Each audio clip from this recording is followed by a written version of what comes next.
মাশাআল্লাহ, কত সুন্দর রিয়াদ শহর,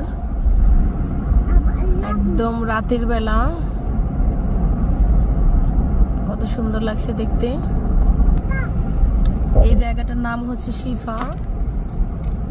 তো আমরা আসছিলাম, বাচ্চারা একটু পার্কে খেলাধুলা করলো, এখন যাচ্ছি রোমাঞ্চিয়ার দিকে। বাচ্চারা বলতেছে রোমাঞ্চিয়াতে খাবে, যেহেতু বাইরের দেশে ছিলাম আমরা 17-18 দিন, তো ওরা সৌদি আরবের খাবারগুলো অনেক মিস করতো তখন।